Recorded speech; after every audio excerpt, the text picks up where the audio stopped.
환자와 보호자를 위한 안내서. 암 치료 후 생활 안내. 환자들 대부분은 암 치료가 끝나면 암 진단 이전과 똑같은 상태로 돌아갈 수 있으리라 기대합니다. 하지만 회복하는 데는 시간이 필요하며 이전과는 다른 새로운 정상 상태를 받아들이고 적응해야 합니다.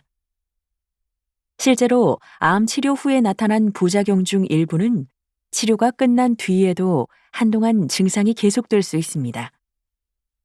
문제는 환자들이 이 증상을 가볍게 넘기지 못한다는 것입니다. 암을 한 번 경험한 뒤라서 모든 것이 다 암 때문에 생긴 것 같고 암이 재발한 건 아닐까 하고 걱정합니다.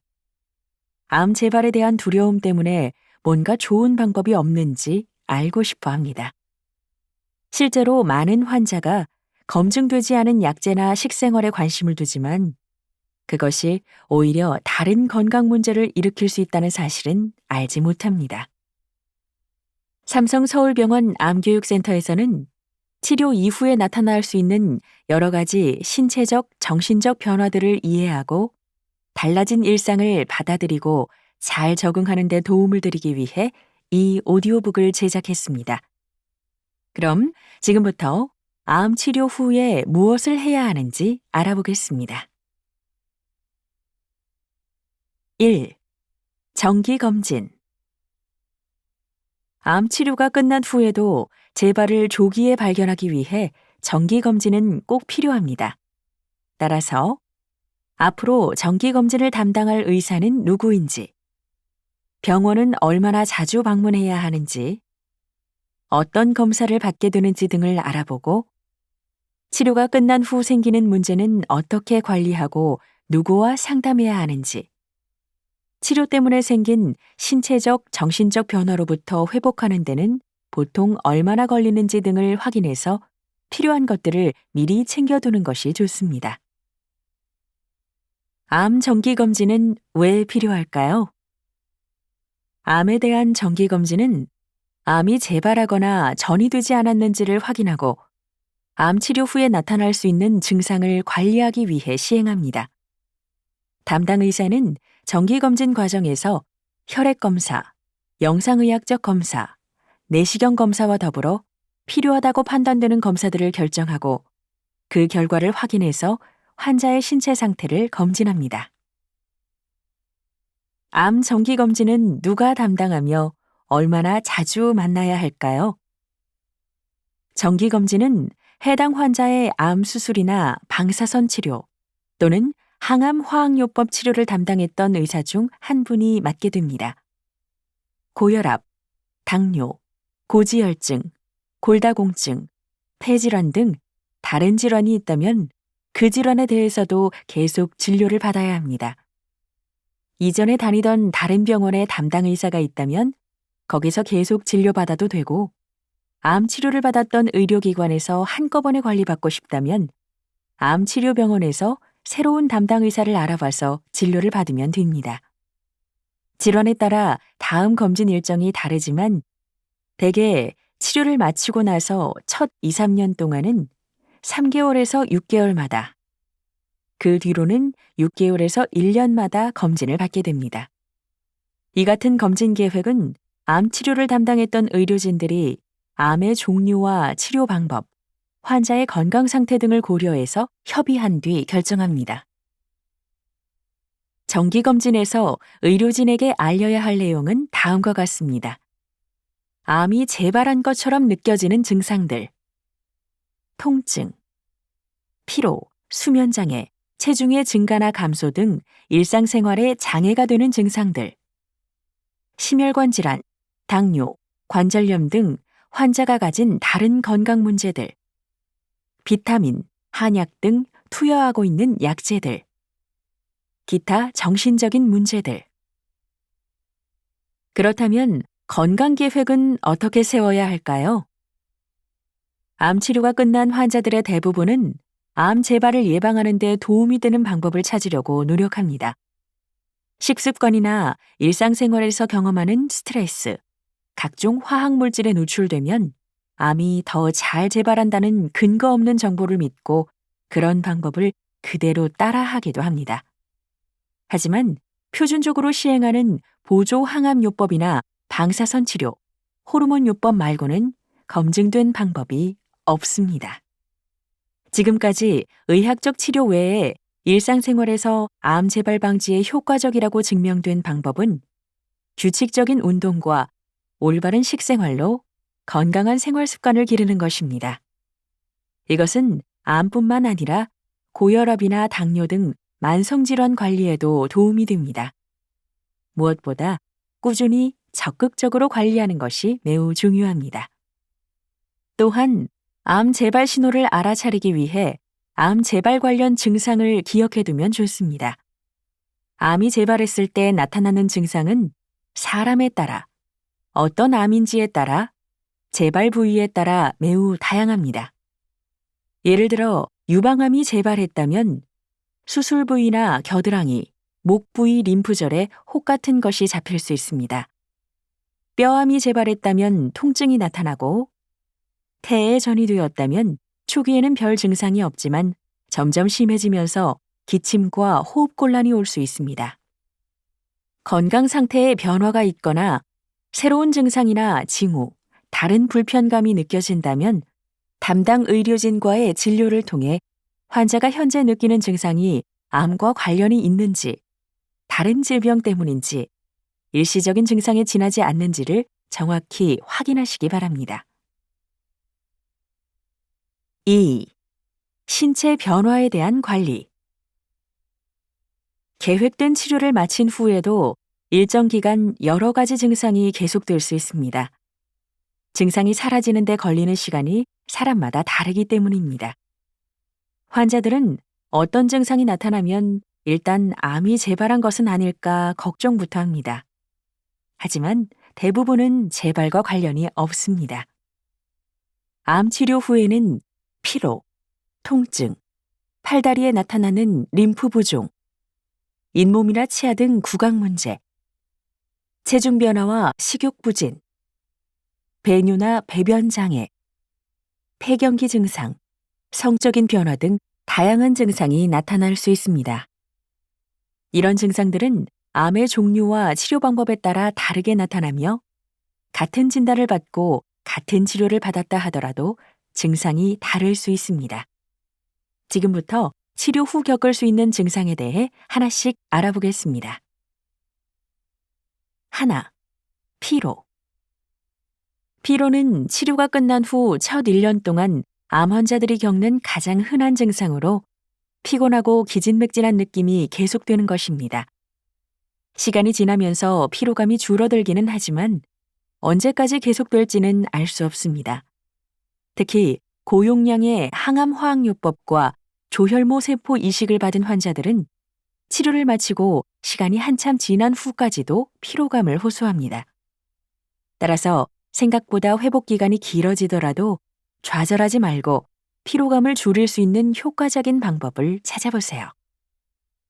먼저 의료진에게 내가 무엇 때문에 피로를 느끼는지, 피로 해소에 도움이 되는 방법은 무엇인지 문의하세요.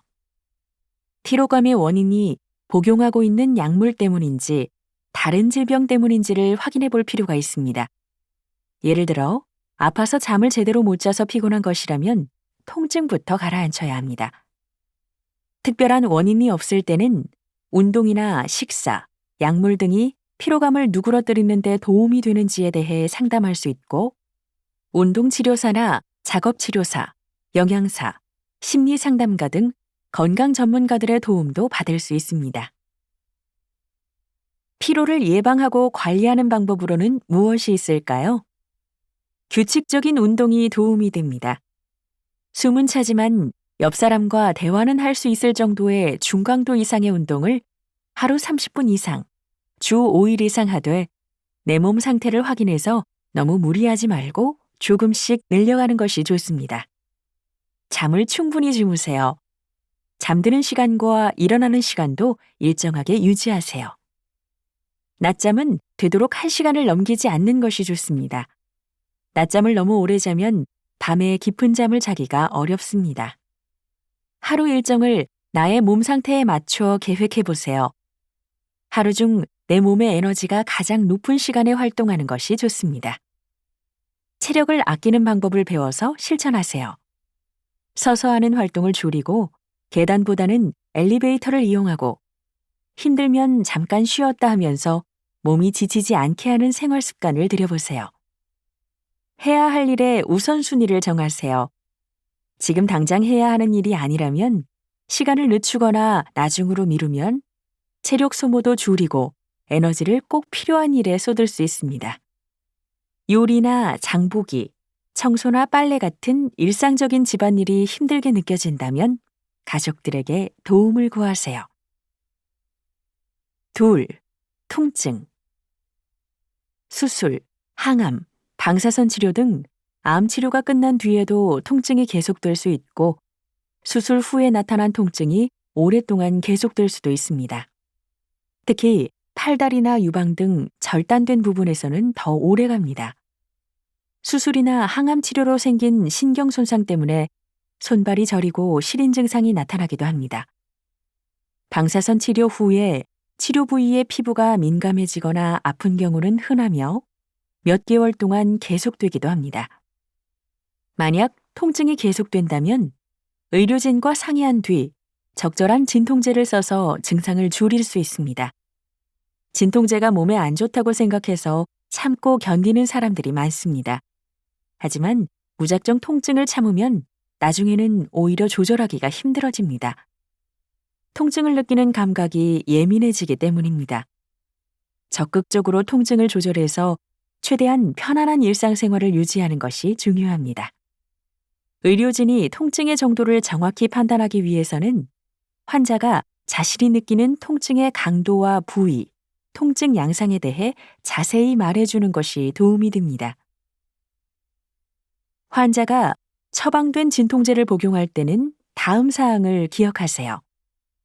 진통제는 통증의 정도에 따라 약한 것부터 강한 것까지 단계적으로 사용하게 됩니다. 효과적인 통증 조절을 위해서는 의사의 처방을 정확하게 따라야 합니다. 임의로 약물 투여 시간을 조정하거나 통증이 심해질 때까지 기다리지 말고 의사의 처방대로 규칙적으로 복용해야 합니다. 진통제에 의한 약물 중독이 걱정될 수도 있습니다. 하지만 의사의 처방에 따라 약물을 복용하고 정기적인 진료를 받는 환자에게서 약물 중독이 발생하는 경우는 매우 드뭅니다. 신경 손상 때문에 저리고 아픈 통증을 조절하기 위해 항우울제를 보조 진통제로 쓸 수도 있습니다. 셋. 팔다리에 나타나는 림프 부종. 림프 부종은 림프액 순환이 잘 이루어지지 않아 신체의 특정 부위가 붓는 증상입니다.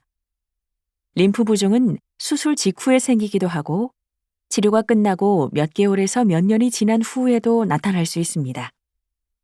림프 부종은 주로 겨드랑이 림프절 절제술을 받았거나 방사선 치료를 받은 유방암, 흑색종, 전립선암, 부인암 환자, 그리고 암이 하복부 아래로 전이되었을 때 발생합니다. 림프 부종 예방 교육을 통해 피부를 청결하게 유지하는 법과 운동법, 림프 부종 치료 방법 등을 배워서 실천하세요. 넷. 입안과 치아에 발생하는 문제들. 암 치료 후 입안이나 치아에 여러 가지 문제가 발생할 수 있습니다. 머리와 목 부분에 방사선 치료를 받았다면 치아와 잇몸, 침샘, 턱뼈 등의 영향을 받아 구강 건조, 구내염, 충치, 잇몸의 불편감, 턱관절 장애 등이 나타날 수 있습니다. 항암 화학요법을 받은 환자에게도 비슷한 문제들이 나타나는데 치료가 끝나면 서서히 회복되지만 오래 계속될 수도 있습니다. 암 치료가 끝났는데도 증상이 좋아지지 않는다면 담당 의료진에게 도움을 요청하세요. 구강과 치아 문제를 줄이기 위해서는 평소에 잘 관리해야 합니다. 양치질을 자주 하고 부드러운 칫솔로 치아와 잇몸, 혀를 깨끗이 닦고 치실을 사용하세요. 적은 양의 불소가 함유된 치약과 알코올 성분이 없는 가글액을 사용하세요. 틀니도 깨끗하게 관리하시고 정기적으로 치과 검진을 받으세요. 물을 자주 마셔서 입안을 촉촉하게 유지하세요. 얼음 조각이나 무설탕껌, 무설탕 사탕, 인공 타액을 활용하는 것도 좋습니다. 양념이 강하거나 거친 음식은 피하고 술이나 담배도 삼가세요. 5. 체중 변화. 암 치료 후에 약물 부작용으로 체중이 느는 사람이 있습니다. 대부분의 체중 증가는 근육이 소실되고 지방 조직이 늘어난 것이 원인입니다. 이런 경우 일반적인 다이어트 방법으로는 체중을 줄이기 어렵습니다. 반대로 체중이 오히려 줄 수도 있습니다. 치료받는 동안 식욕이 떨어져서 평소보다 식사량이 줄었기 때문입니다. 식욕을 회복하는 데 도움이 되는 방법으로는 소량씩 자주 먹고 치료받기 전에 좋아했던 음식을 찾아 먹고 색깔이 선명한 과일이나 채소를 예쁜 그릇에 담아서 먹기 등이 있습니다. 체중이 눈에 띄게 늘거나 줄었다면 담당 의료진과 상의해 보세요. 식욕 억제제나 지방 흡수 억제제를 써서 체중을 줄이거나 체중을 늘리는 데 도움이 되는 식욕 촉진제나 소화 기능 개선제 등을 처방받을 수 있습니다. 6. 배뇨와 배변 기능 장애. 배뇨와 배변 기능 장애는 환자들을 가장 힘들게 하는 증상의 하나입니다. 암 수술로 소변과 대변 조절 기능을 완전히 상실했거나 부분적인 장애가 생겨서 자주 화장실에 가야 한다면 사람을 만나거나 오래 외부에서 시간을 보내기가 어렵습니다. 이 증상은 주로 방광암, 전립선암, 대장 및 직장암, 난소암 환자들에게서 나타나며 다른 암을 앓았던 환자들도 경험할 수 있습니다. 반대로 진통제의 부작용으로 변비가 생기기도 하는데 증상이 심할 때는 담당 의료진과 상의하세요. 배변 훈련 프로그램이나 약물 투여를 고려할 수도 있습니다. 장로에 문제가 있다면 장로 전문 간호사의 도움을 받을 수도 있습니다. 7. 갱년기 증상. 항암 화학요법을 받은 후에 생리주기가 불규칙해지거나 조기 폐경이 올 수도 있습니다. 타목시펜과 같은 항호르몬제를 투여받았을 때도 몸속 호르몬 상태가 달라지기 때문에 생리가 불규칙해질 수 있고 얼굴이 빨개지거나 화끈거리고 덥다가 춥고 땀이 많이 나거나 손발 관절 통증이나 질건조증, 우울감이나 수면 장애, 기억력 감퇴 등의 갱년기 증상이 나타날 수 있습니다. 증상이 너무 심하면 갱년기 증상을 조절하는 약물을 사용해도 되는지 의료진과 상담하세요. 갱년기 증상을 줄이려면 어떻게 하는 것이 좋을까요? 실내 온도를 서늘하게 유지하고 얼굴이나 손발에 열감을 느끼면 시원한 물을 마시고 균형 잡힌 식사를 하세요. 규칙적인 운동과 식사 조절을 통해 적정 체중을 유지하고 근력을 강화하는 운동을 하고 물은 하루에 8잔에서 10잔 정도 충분히 마시고 술이나 커피를 삼가고 금연하는 것이 좋습니다.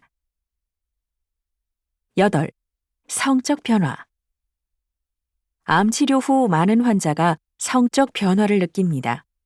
특히 유방암과 생식기암, 전립선암 치료를 받은 환자들에게서 성욕 감퇴, 성기능 장애, 갱년기 증상에 따른 생식기 불편감이 나타나고 불임이 될 수도 있습니다. 그 외에도 우울 또는 암 진단으로 인한 자신감 저하, 수술로 인한 신체의 변화나 스트레스 때문에 성적 변화를 느낄 수도 있습니다.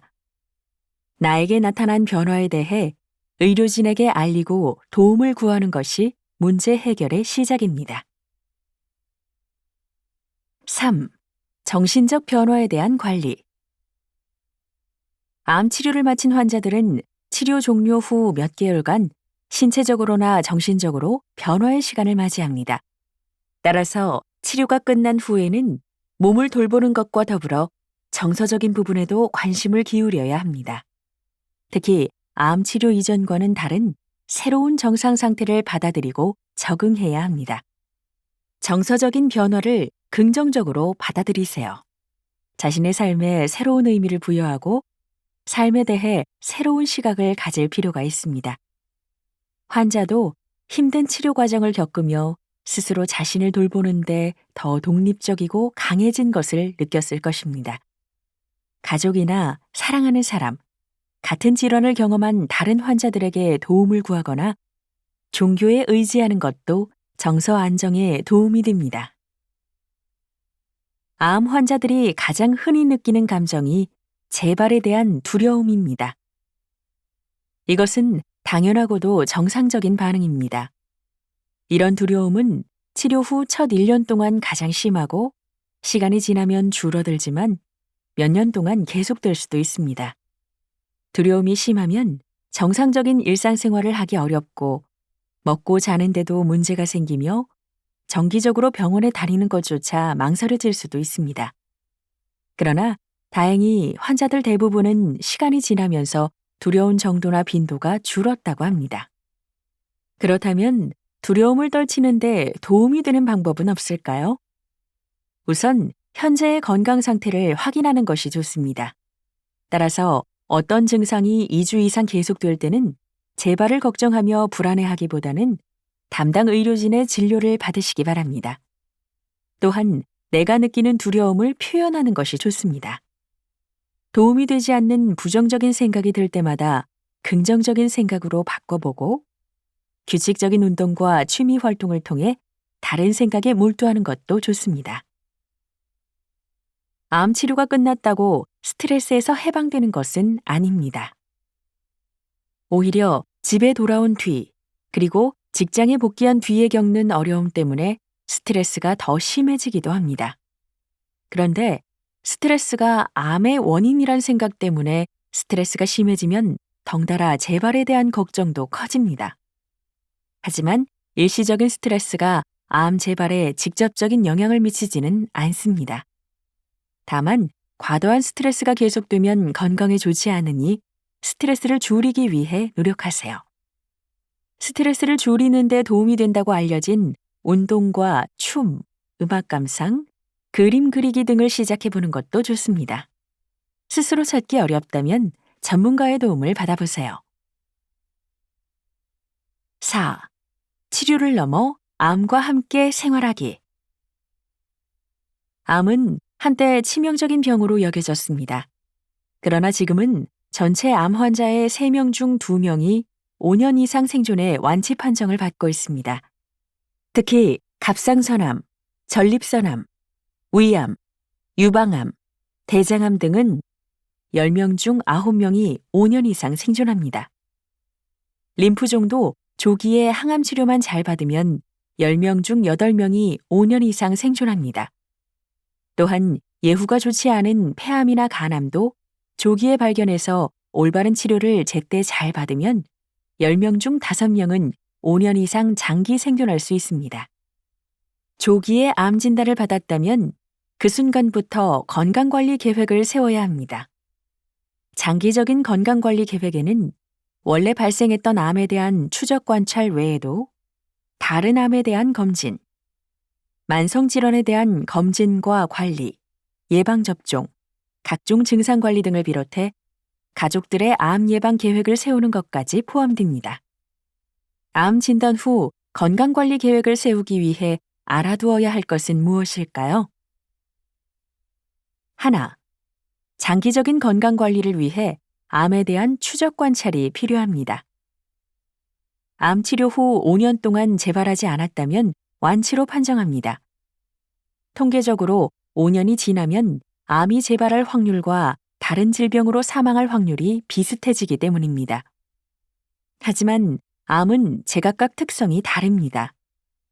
예를 들어 유방암은 전반적으로 예후가 좋습니다. 물론 시간이 지날수록 재발 위험도 줄어들지만 10년이 지난 후에도 재발하는 경우가 있으니 재발이 잘 일어나는 부위에 대해 지속적인 검사를 해야 합니다.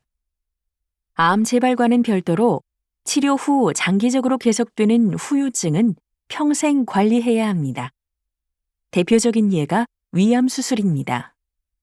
위암으로 위 전체를 절제하면 몸에서 더는 비타민 B12가 만들어지지 않아 결국 약으로 보충해야 합니다. 이런 상황을 모르고 병원에서 권유하는 장기적인 관리를 하지 않으면 악성 빈혈이나 신경병증, 치매 등이 생기기도 합니다. 따라서 암 치료가 끝났고 재발 위험이 적다고 해도 주의사항을 정확히 확인하고 지켜야 합니다. 그렇다면 치료를 받았던 암에 대해서만 관리하면 될까요? 아닙니다. 암 치료 후 건강하게 생활하기 위해서는 2차 암, 만성질환 관리, 예방접종 등도 필요합니다. 둘, 2차 암이 무엇이고 어떻게 관리해야 할까요? 2차 암이란 원래 가지고 있던 암이 아닌 다른 암을 말하며 주로 다른 부위에 새롭게 생겼을 때 2차 암이라고 부릅니다. 암 환자에게 2차 암이 생길 확률은 암 진단을 받아본 적이 없는 사람보다 보통 20에서 60% 정도 높습니다. 위암을 앓았던 환자는 같은 소화기 계통의 암인 대장암이 생길 확률이 높고 두경부암 환자는 흡연과 연관되어 폐암이 생길 확률도 높습니다. 처음 진단받았던 암이 다른 곳에 새롭게 생길 수도 있습니다. 예를 들면 사람의 유방은 2개이기 때문에 반대편 유방에 새로운 유방암이 생길 수도 있습니다. 위암 역시 전절제를 하지 않았을 때는 남아있는 위 조직에 새로운 위암이 생길 수 있고 폐암이나 신장암도 다른 쪽 장기에 새로운 암이 생기기도 합니다. 따라서 2차 암 조기 발견을 위한 건강검진을 따로 챙겨서 받아야 합니다. 자신의 과거력, 가족력, 치료력에 따른 추가적인 암 검진이 필요할 수 있으므로 담당 의료진과 상의하시기 바랍니다. 2차 암 검진과 관련하여 환자들이 흔히 하는 질문과 답변 사례입니다. 암 환자에게 또 다른 암이 생길 수도 있나요? 네, 발생할 수 있습니다. 오히려 같은 나이와 성을 가진 분들에 비해 새로운 암이 발생할 확률이 더 높습니다. 간혹 암을 예방접종처럼 생각하는 분들이 있습니다. 한 번 암을 앓았으면 다시 암이 생기지 않을 거라는 생각입니다. 또 암 치료와 함께 금연, 금주는 물론이고 식습관까지 싹 바꿨기 때문에 다시 암에 걸리지 않는다고 생각합니다. 물론 건강한 생활 습관을 잘 실천하는 것은 암 재발률을 줄이는 데 긍정적인 영향을 줍니다. 하지만 생활 습관이 좋다고 해서 암이 전혀 생기지 않는 것은 아닙니다. 암이 발생하는 원인이 매우 다양하기 때문입니다. 병원에서 검사할 때마다 계속 좋다고 하는데 따로 검진을 받아야 하나요? 네, 받아야 합니다. 암 치료 후 병원에서 받는 검사는 치료받은 암의 재발과 전이 여부를 알아보는 검사일 뿐 다른 암의 검진은 아니기 때문입니다. 따라서 원래 암과 무관하게 생긴 2차 암을 조기에 발견하기 위한 정기적인 검진을 따로 받아야 합니다. 2차 암에 대한 검진은 어떻게 받아야 할까요? 암 환자의 건강검진은 일반 검진보다 복잡합니다. 처음 생겼던 암의 종류와 그간 받았던 치료의 영향도 고려해야 하고 환자의 전반적인 예후까지 생각해서 검사의 득과 실을 따져봐야 합니다. 원발암을 추적 관찰하는 검사와도 중복되지 않도록 조정해야 할 수도 있으니까 암에 대한 전문 지식을 갖춘 검진 전문의를 만나서 조언을 받으시길 권유드립니다. 현재 나이와 성별에 따라 누구나 받아야 할 암 검진에 대해서는 보건복지부와 국립암센터에서 발간한 7대 암 검진 권고안을 참고하시면 도움이 됩니다. 암 진단 전 나쁜 생활 습관 때문에 생길 수 있는 2차 암 검진. 예를 들면 오래 담배를 피운 환자는 폐암 검진을 받을 필요가 있습니다. 가슴에 방사선 치료를 받았던 젊은 여성 림프종 환자에게는 유방암 검진을 받아볼 것을 권유하고 있으며 유방암과 난소암도 서로 연관되어 있으니 자신이 치료받은 암과 관련이 있는 2차 암에 대한 건강검진을 소홀히 하면 안 됩니다. 셋, 암 환자도 성인병을 피해갈 수 없다는 점을 잊지 마세요. 암 환자도 나이 들어가면서 각종 만성 질환이 나타납니다. 흡연이나 비만 같은 위험 요인 때문일 수도 있고, 암 치료의 영향 때문일 수도 있습니다. 예를 들어 흡연은 폐암도 일으키지만 협심증이나 뇌졸중 같은 심뇌혈관 질환도 일으키니 지속적인 건강 관리로 만성 질환 예방에 힘써야 합니다. 암 환자는 암만 주의하면 되나요? 아닙니다. 다른 만성 질환에도 신경 써야 합니다. 암이 워낙 큰 충격이다 보니 치료가 끝난 뒤에도 오로지 관심은 암 재발에 대한 걱정뿐입니다. 혹시 내가 먹고 있는 혈압약이나 당뇨약이 암 치료에 방해되지는 않을까? 암 재발이 문제지 혈압이나 당뇨가 무슨 문제야? 암 치료를 다니는 것도 힘든데 여기저기 더 다니려니 너무 복잡하고 힘들어 하고 생각하면서 오히려 고혈압, 당뇨와 같은 만성질환 치료에는 소홀합니다. 실제로 한 조사에 따르면 암 진단을 받은 고혈압 환자가 암 진단을 받지 않은 고혈압 환자보다 혈압약을 잘 챙겨 먹지 않았다고 합니다. 암 치료를 잘 끝냈다고 방심하지 말고 다른 질환도 함께 관리해야 한다는 것을 잊지 마세요. 암 환자는 암으로만 사망했을까요? 아닙니다. 암으로 사망할 확률보다 다른 질환으로 사망할 확률이 더 높다고 합니다. 암 치료 후 한 해 한 해 지날수록 오히려 해당 암이 재발할 확률은 줄어듭니다. 재발 없이 5년이 지나면 같은 암 때문에 사망할 확률은 눈에 띄게 줄어듭니다. 대신 중풍이라고 하는 뇌졸중, 심근경색, 협심증 등의 심장질환, 폐렴, 당뇨, 간질환 등으로 사망할 확률이 더 높습니다. 실제로 심장질환과 뇌졸중은 우리나라 사람들의 사망 원인 중 2위와 3위를 차지합니다. 노인 인구의 3명 중 1명은 골다공증성 골절을 겪는데 고관절 골절이 있는 노인 10명 중 2명은 1년 안에 사망하고 절반 정도는 다른 사람의 도움 없이 살 수 없을 정도의 장애가 남는다고 합니다. 암 환자라고 다른 병을 무시해선 안 되고 오히려 더 조심해야 합니다. 흡연, 비만, 유해 환경 등은 암의 원인이기도 하지만 다른 병도 일으킵니다.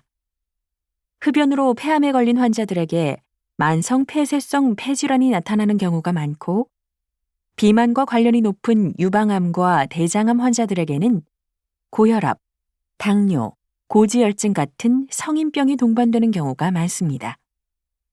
예를 들어 위암으로 위를 제거하면 위장관으로 칼슘 흡수가 안 돼서 뼈가 약해집니다. 그래서 젊은 남자들에게도 일반적으로 보기 어려울 정도의 심한 골다공증이 나타납니다. 항암 치료를 받은 후에 인슐린 분비 기능이 떨어지면서 대사증후군이나 당뇨가 생길 수도 있습니다. 유방암이나 전립선암 환자들에게 사용하는 호르몬 요법 때문에 고지혈증이나 심혈관계 질환을 악화할 수도 있습니다. 암 치료 후 만성질환 관리가 더욱더 중요한 이유입니다. 만성질환을 치료했을 때와 치료하지 않았을 때는 무엇이 다를까요? 고혈압을 치료하지 않으면 수축기 혈압이 20mmHg, 이완기 혈압이 10mmHg 높을 때마다 심뇌혈관 위험은 2배씩 증가합니다. 반대로 혈압이 높은 환자들이 치료해서 수축기 혈압을 20 정도 감소시켰을 때 심뇌혈관 질환이 30%에서 50% 정도 감소합니다. 당뇨를 치료하지 않으면 눈의 망막혈관이 망가져서 심하면 실명할 수도 있고 콩팥혈관이 망가져서 심하면 투석이 필요할 수도 있습니다. 반대로 치료해서 당화혈색소를 7% 미만으로 관리하면 당뇨로 발생할 수 있는 합병증을 예방할 수 있습니다. 고지혈증을 치료하지 않으면 혈관에 기름기가 쌓이면서 동맥경화를 일으키거나 심근경색과 뇌졸중의 주 원인이 될 수도 있습니다. 반대로 고지혈증 치료약을 먹으면 심장과 뇌혈관 질환의 위험을 40에서 50% 줄일 수 있습니다. 골다공증을 치료하지 않으면 척추나 고관절 부위에 골절 위험이 5배에서 10배 이상 높아지고 고관절 골절이 생기면 1년 안에 10명 중 2명이 사망합니다. 반대로 골다공증 약제와 칼슘이나 비타민 D, 운동요법 등을 병행해 치료하면 골절 위험을 50에서 70%까지 낮출 수 있습니다. 만성질환 치료제들이 암 치료에 나쁜 영향을 미치지는 않나요? 만성질환 치료제들은 일종의 예방약이어서 장기 복용해야 하는데 많은 환자가 그것 때문에 암 재발에 영향을 주지는 않을지, 다른 부작용은 없을지를 걱정합니다. 그러나 실제로는 오히려 반대인 사례가 더 많습니다. 당뇨의 주 치료제인 메트포르민, 고지혈증 치료제인 스타틴, 심혈관 질환 치료제인 아스피린 같은 약들은 오히려 위암, 유방암, 대장암, 전립선암, 폐암 등의 예후에도 도움을 준다는 연구들이 나와 있습니다. 골다공증 치료제인 비스포스포네이트는 골전이가 있을 때 치료제로 쓰이기도 합니다. 아직은 암 치료에 통상적으로 사용할 만큼 결과가 확정적이지 않고 논란이 있기는 하지만 의료진의 정확한 진단 후에 처방된 치료제를 드시는 것을 망설일 필요는 없습니다. 그렇다면 만성질환이 생겼는지 어떻게 알고 치료하나요? 만성질환은 2년마다 건강보험공단에서 제공하는 기본적인 혈액검사, 소변검사, 흉부 촬영 등을 활용하면 좋습니다. 골다공증 검사는 여자라면 만 54세, 66세 때 받을 수 있으니 챙겨서 받으시기 바랍니다. 거의 비용이 들지 않는 이런 검진을 통해 다른 질환도 발견할 수 있으며 동네 의원에서 정기적인 진찰과 약 처방을 받아 쉽게 관리할 수 있습니다. 간혹 정도가 심하거나 복잡한 병력을 가진 암 환자는 암 치료를 받았던 병원에서 직접 관리해야 할 수도 있습니다. 넷. 암 환자가 받아야 할 예방접종은 무엇일까요? 암 치료 중이거나 치료가 끝난 환자들은 각종 균에 감염될 확률이 높아집니다. 특히 성인들에게는 폐렴, 독감, 대상포진이 문제가 됩니다. 면역력이 약한 암 환자들은 특별한 예외 기준이 아니라면 인플루엔자 백신은 반드시 접종하시기 바랍니다. 매년 새로운 인플루엔자 백신이 나오기 때문에 해마다 가을에 접종하시면 됩니다. 폐렴구균은 폐렴뿐 아니라 사망 위험이 있거나 후유증이 생기는 뇌수막염 등 각종 심각한 감염을 일으키는데 평생 한두 번의 백신 접종으로 쉽게 예방할 수 있습니다. 그리고 피부에 물집이 잡히고 통증이 심한 대상포진은 단 한 번의 접종으로 발생할 확률을 줄일 뿐만 아니라 혹시 감염이 되었다 하더라도 심한 신경통으로 고생할 확률을 줄여준다고 합니다. 암 환자가 예방접종을 해도 되나요? 네, 해도 됩니다. 일부 암 환자들은 암 치료에 방해가 되거나 부작용이 있을까봐 또 치료 후에 몸 상태가 좋지 않다고 예방접종을 꺼립니다. 그러나 이것은 잘못된 생각입니다. 암 환자들은 수술이나 항암 치료, 방사선 치료 등으로 세균이나 바이러스에 대한 저항력이 떨어져서 오히려 감염에 더 취약합니다. 따라서 오히려 더 적극적으로 예방접종을 맞아야 합니다. 암 환자가 맞아야 하는 예방접종은 무엇일까요? 암 환자에게 중요한 3대 예방접종은 인플루엔자, 폐렴구균, 대상포진입니다.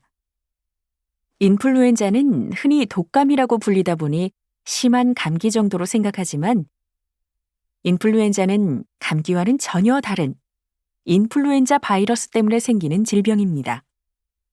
암 환자들은 일반적으로 인플루엔자 감염에 더 취약하며 감염되었을 때는 치명적인 합병증이 발생할 확률이 더 높습니다. 해마다 유행하는 바이러스의 종류가 달라서 겨울이 시작되기 전 10월에서 12월경에 매년 새로 맞아야 합니다. 폐렴은 현재 암, 심장질환, 뇌혈관 질환에 이어 우리나라 사망 원인 중 4위를 차지할 정도로 주요한 질병이며 점차 늘어나고 있습니다.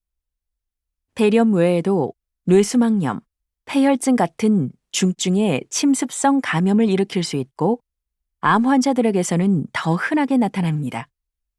예를 들면 폐암 환자는 일반인보다 발병 위험이 10배 이상 높고 더 중증으로 나타나서 생명을 위협하는 사례가 많습니다. 적절한 예방접종을 하면 폐렴은 약 50%, 침습성 폐렴 구균 질환은 75% 정도 예방할 수 있습니다. 대상포진은 신경절을 따라서 몸통, 다리, 얼굴 등의 피부에 띠와 같은 물집이 생기는 질환입니다. 수두 대상포진 바이러스는 어릴 때 수두를 일으킨 뒤 몸속 척수 신경절에 잠복해 있다가 몸 상태가 좋지 않을 때 다시 활성화되면서 발생합니다. 그 때문에 몸이 약한 노인들에게 많이 발생하며 항암 치료 중이거나 치료가 끝난 암 환자들에게도 발생하기 쉽습니다. 임상적으로 가장 큰 문제는 대상포진에 걸렸을 때 생기는 극심한 통증인데 물집이 사라진 이후에도 신경통이 몇 개월, 길게는 몇 년간 계속되기도 합니다. 현재 나와 있는 대상포진 백신은 발생률을 50에서 70% 줄여줄 뿐만 아니라 신경통의 발생도 줄여줍니다. 대상포진은 이미 앓은 적이 있어도 재발할 소지가 크기 때문에 대상포진을 앓았더라도 대상포진이 발병한 6개월에서 1년 후에는 접종하는 것이 좋습니다. 예방접종은 언제 하는 것이 좋은가요? 항암 치료를 앞두고 있다면 항체가 생기는데 최소 2주 정도가 걸리니 적어도 항암 치료 시작일로부터 2주에서 4주 전에 미리 예방접종을 하는 것이 좋습니다.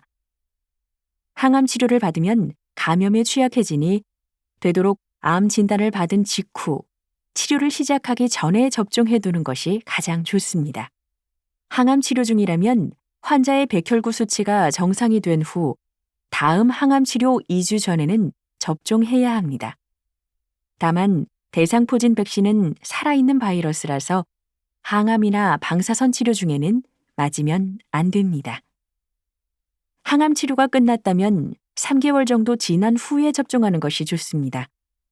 암 치료가 끝난 지 상당한 기간이 지났다면 언제든 접종해도 됩니다. 저마다 특정 감염 질환에 대한 면역을 제공해주는 많은 예방접종이 있으니 장기적인 건강관리를 위해 참고하시기 바랍니다.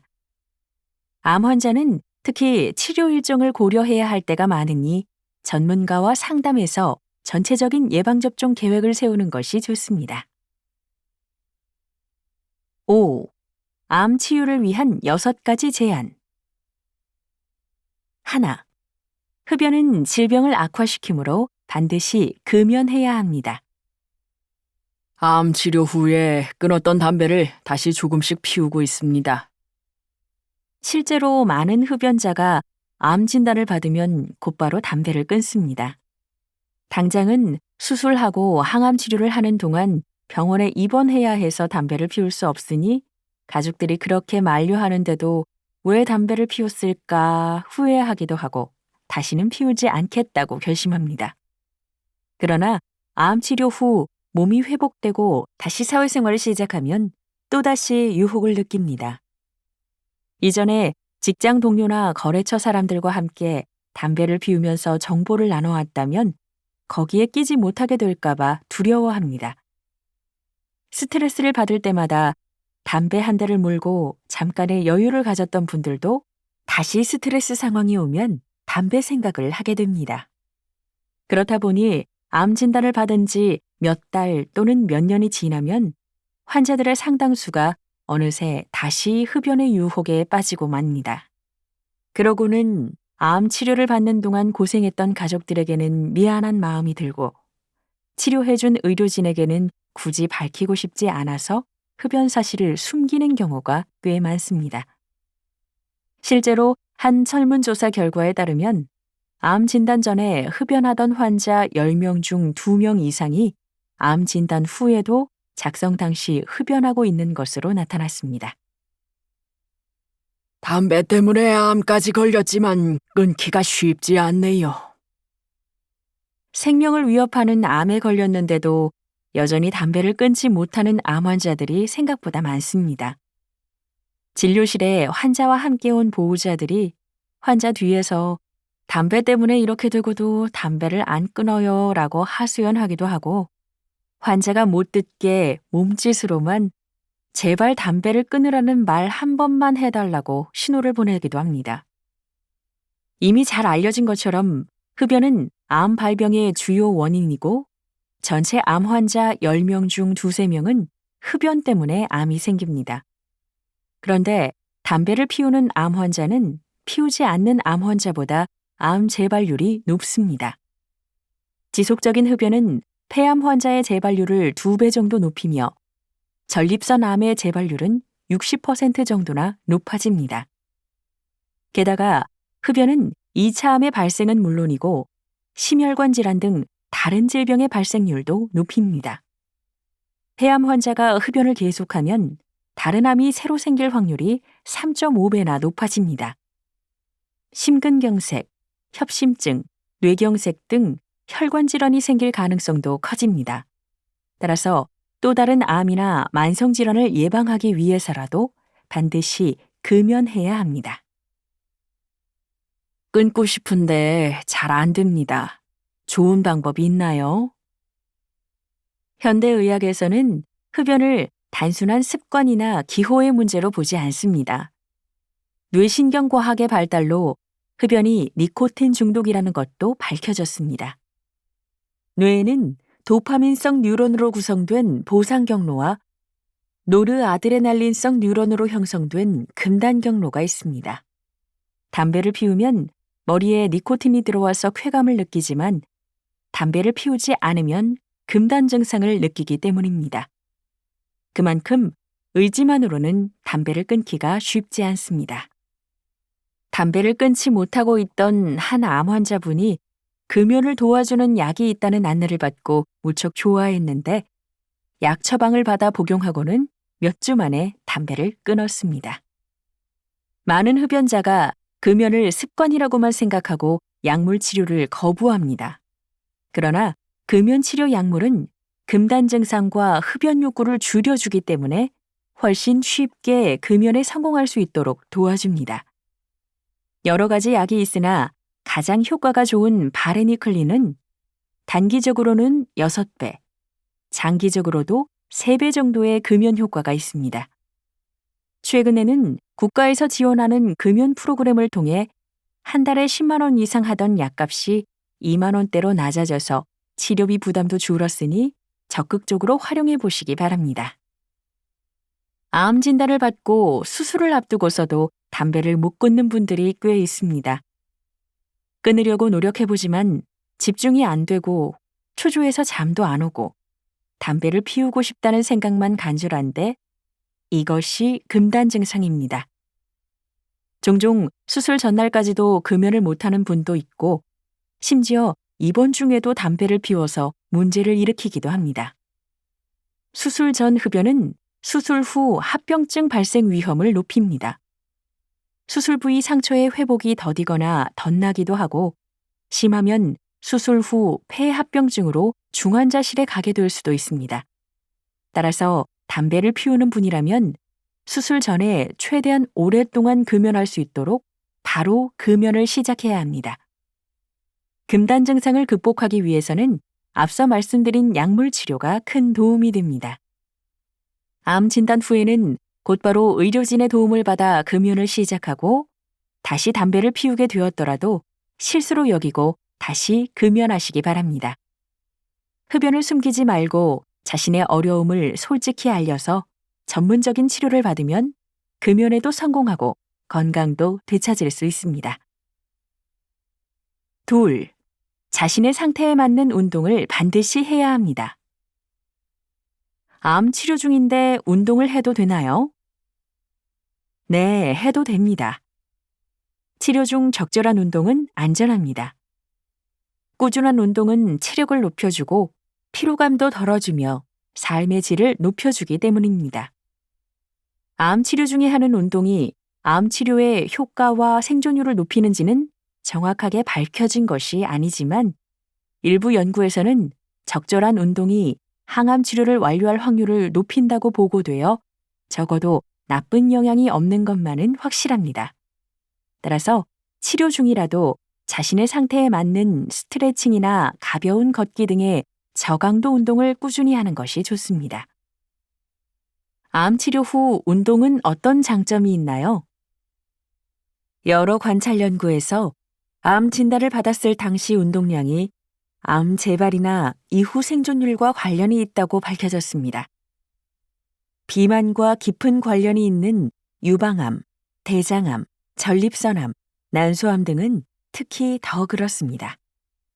여러 연구 결과를 종합한 결과 유방암 환자 중 운동량이 많은 그룹에서는 유방암 재발이 24%, 유방암 사망은 34%, 전체 사망은 41% 낮았고 대장암에서도 절반 정도로 낮았습니다. 물론 이 연구들이 중재 연구가 아니어서 암 진단 후에 새로 시작한 운동의 효과로 보기는 어렵습니다.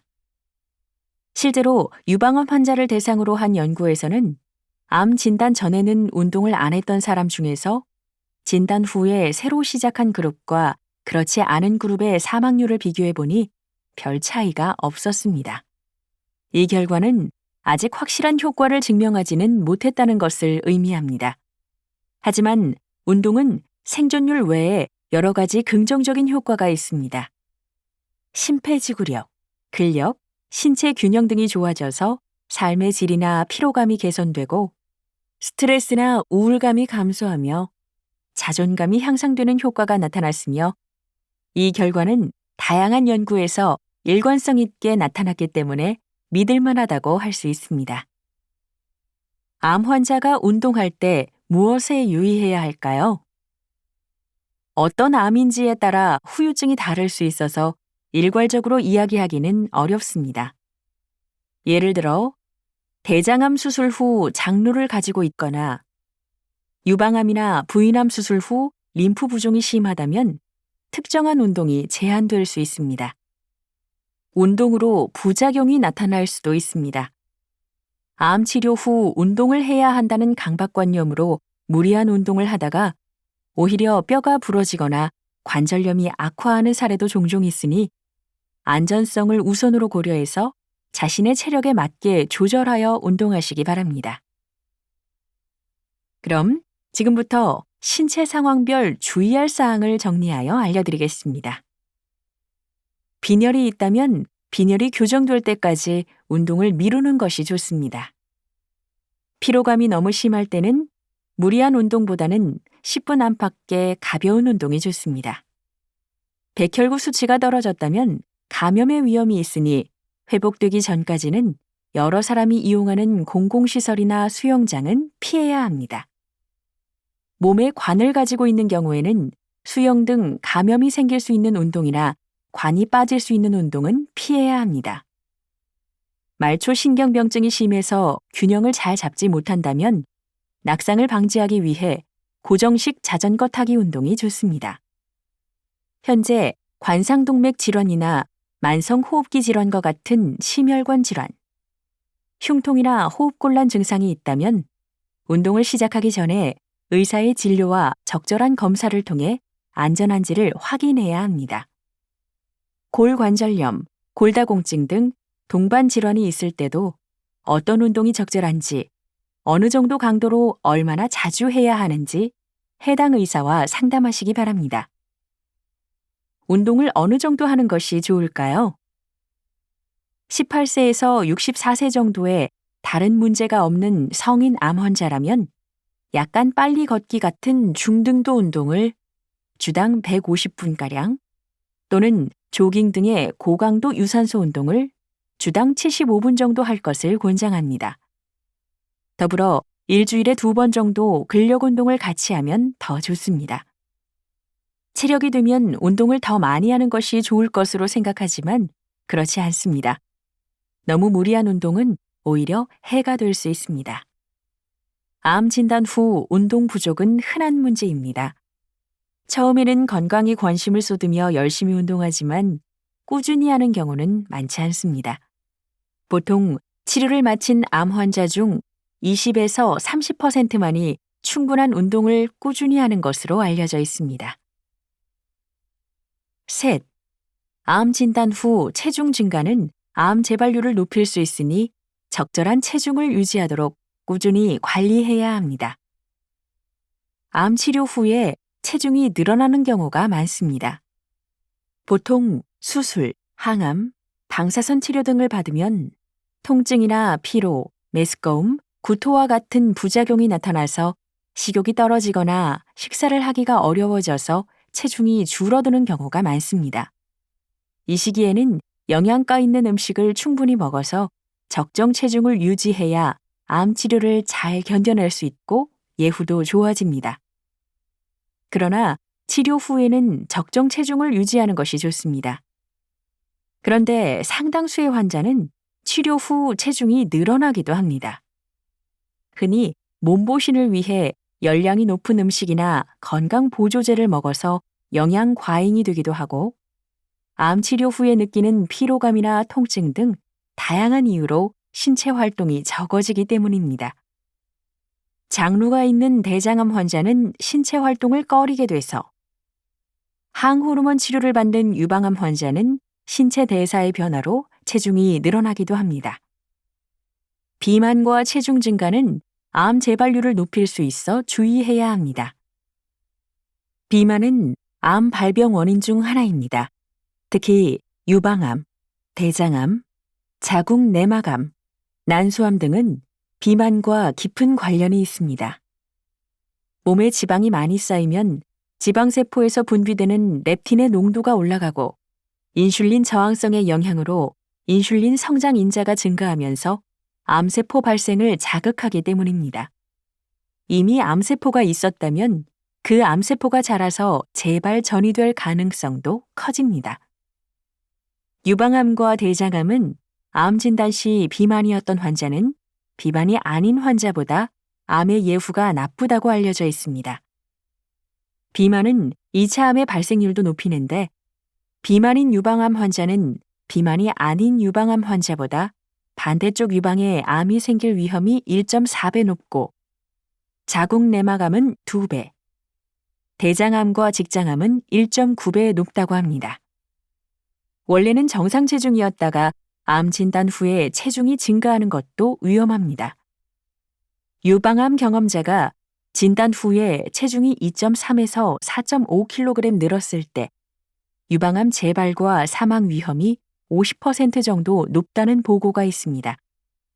전립선암 환자가 진단 후 체중이 늘면 체중이 늘지 않은 환자보다 재발 위험이 2배 가까이 높아진다고 합니다. 자신의 상황에 맞는 체중 조절 목표를 세우는 것이 중요합니다. 만약 과체중이라면 건강을 위해 현재 체중의 5에서 10%씩 천천히 시간을 두고 감량하는 것이 좋습니다. 체중이 많이 나간다고 해서 단기간에 정상 체중까지 감량하려고 무리할 필요는 없습니다. 체중 감량의 속도는 한 달에 1kg에서 2kg 이내로 천천히 감량하되 본인이 할 수 있는 방법으로 꾸준히 실천하는 것이 좋습니다. 단식이나 극단적인 저칼로리 식이요법을 하면 계속하기도 어렵고 오히려 요요 현상이 와서 관리가 더 어려워집니다. 보통 감량 초기에는 식사량을 줄이는 것이 중요합니다. 운동만으로는 살을 빼기가 어렵습니다.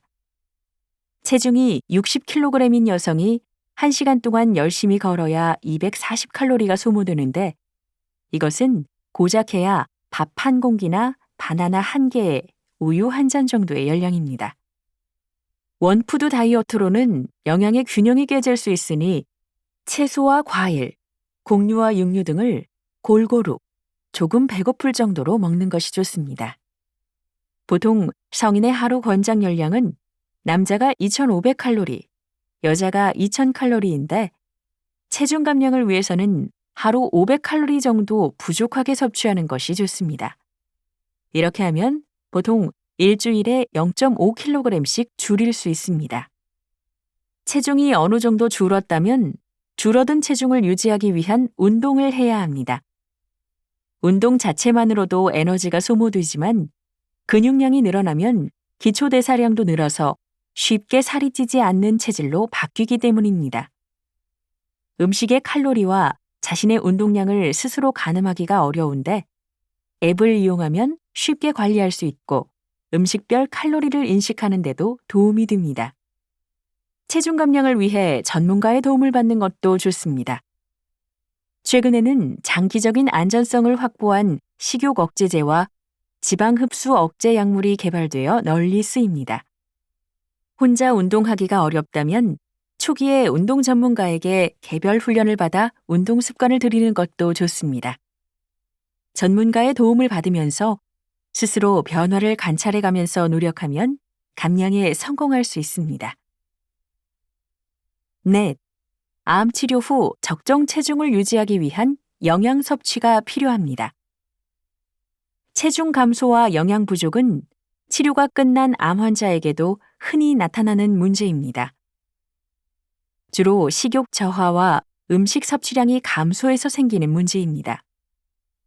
해외 연구에 따르면 소화기암 환자 10명 중 3명, 비소화기암 환자 10명 중 한두 명 정도가 영양 부족 상태였고 영양 부족 위험이 있는 사람도 10명 중 4명이나 되는 것으로 나타났습니다. 나이가 많은 암 환자에게는 더 심각한 문제이기 때문에 세심한 관리가 필요합니다. 저체중과 치료 후 체중 감소는 암 재발과 사망 위험을 높입니다. 여러 연구에서 위암, 폐암, 식도암, 두경부암 환자들은 수술 전 체중이 적정 범위일수록 암 사망률과 전체 사망률이 낮은 것으로 나타났습니다. 저체중만이 아니라 암 치료 후에 흔히 동반되는 체중 감소도 암 환자의 예후에 좋지 않은 영향을 준다는 뜻입니다.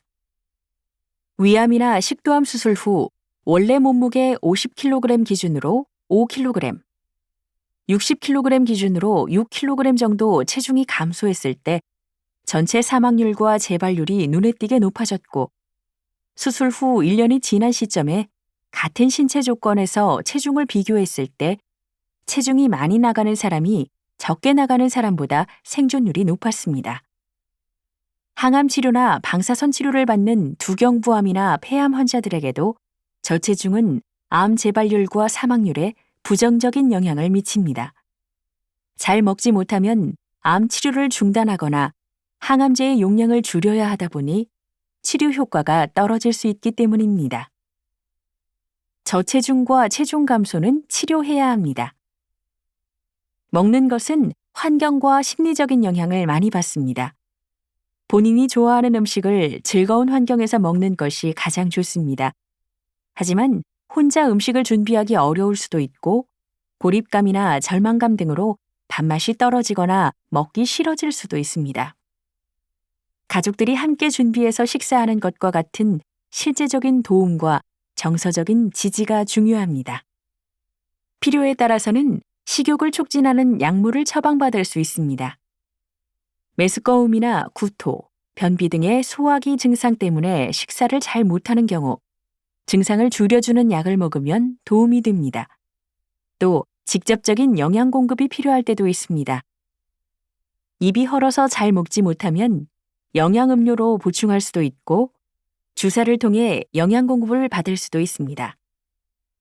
되도록 입으로 먹는 것이 가장 좋으니 먹을 수 있다면 입으로 먹는 것이 가장 좋습니다. 하지만 먹을 수 없다면 의료진의 처방에 따른 적절한 치료를 통해 체중을 유지해야 한다는 사실을 기억하십시오. 적절한 영양 지원은 체중 증가와 함께 삶의 질도 높일 수 있습니다. 치료가 끝난 후 정기적인 검진을 하는 동안 체중이 급격히 감소했다면 위험 증상일 수 있습니다. 암 치료가 끝나고 몇 달 정도 지난 뒤에는 대개 식욕이나 체중이 회복됩니다.